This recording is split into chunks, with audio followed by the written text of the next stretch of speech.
Hi Fit Fam, Coach Eric here, Coach Amber. Hey, we are going to go over the shoulder press as well as the push press and push jerk. This is part of the 9 foundational movements of CrossFit.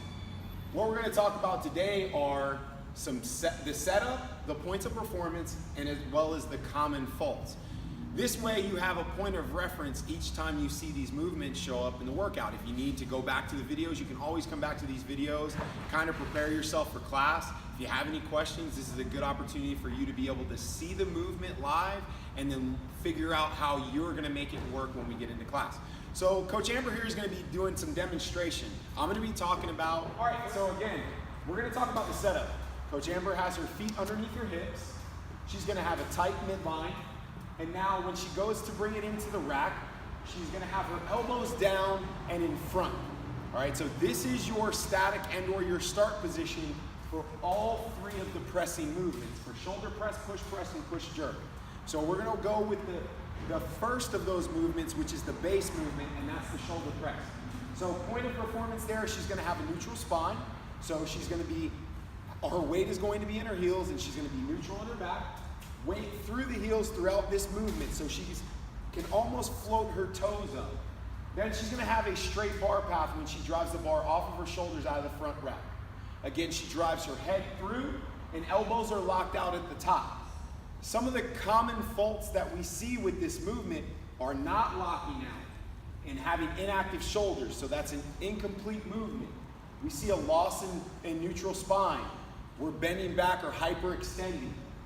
There's the bar out of the front plane, which ultimately means we're taking it up and we're lifting it out instead of moving the head back and keeping a straight bar path. And last but not least is out and around bar path, which she just demonstrated, but same situation where the bar goes out, you're actually pushing it out and rounding the bar out, which again, that also creates hyperextension.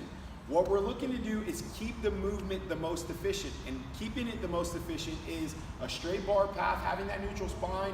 She's got her ribs down. She drives the head through at the top, keeping active shoulders, and brings the bar back down.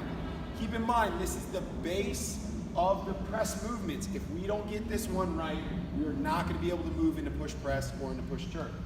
However, once we have mastered the task of getting that shoulder press, we can start moving into a more dynamic movement. That more dynamic movement is going to be our push press. Now the points of performance here are a straight torso on the dip, because in this movement what we're going to have is we're going to have a slight dip in the knees and in the hips. So Coach Amber's going to dip and slightly come back up. So that's one of our first points of performance. Our second one is timing, because now what happens when she dips and she comes back up at the top of it, she wants to be completely open and have those hips open before she drives that bar out of the front rack overhead. Again, keeping a nice tight midline and a neutral spine. Again, now the next piece of that puzzle is speed and turnaround. Has to be fast.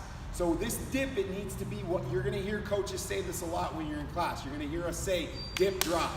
That's how quick the movement has to be, so you're able to move that. Now keep in mind, when you go from shoulder press to push press, you're increasing your ability to move the weight by 30%. So we wanna make sure it's fast and we're getting that movement overhead, but properly. So coach is gonna demonstrate a fast movement. There we go. So it's a nice aggressive drive overhead, still making sure she drives that head through. She's got a nice neutral spine. She's keeping her midline tight, keeping her chest down, and she's making sure each time she drives out of those hips, that bar is not coming off those shoulders until the hips are completely open. That is our push press. Now, making it even more dynamic, we move into the push jerk.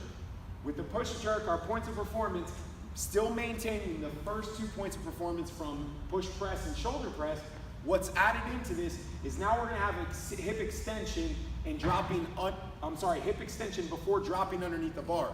So those hips are gonna be extended, so she's gonna come all the way up from that dip, and now she's gotta get underneath it and drop below, okay? So the point here is that as her hips open, she wants to drive the bar up just enough to where she can get under it with the least amount of resistance. The receiving position, which is where she's at the top, we wanna have those arms locked out. We wanna make sure we're in that partial squat where she's at right now. Knees are tracking over the toes and out, not in. and she has active shoulders just like through the first 2 presses. Again, she's going to demonstrate some common faults. Some of the things that we see when we get into the push jerk are a lack of hip extension. So there she's driving, but she doesn't open the hips up all the way to make sure she maximizes the use of those hips and that momentum with getting the bar up. So it almost slows her from getting that bar off her shoulders. She doesn't get that lift through the hips. Next is receiving with bent arms. So now she's going to drive out of the hips, but her arms are bent.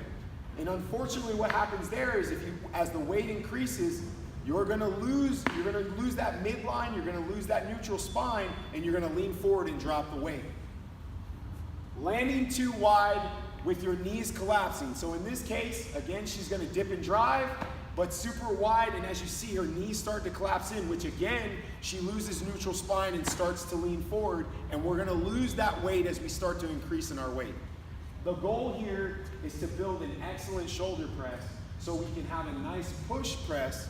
At the end of the day, what we're looking for when we really want to start moving heavy loads and weight is to be able to get in that push jerk, but we have to have the basic movement down first.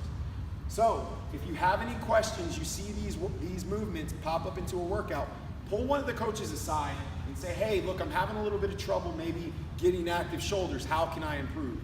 All of the coaches are well trained enough to be able to take you through each one of these points of performance and progressions to get you where you need to be.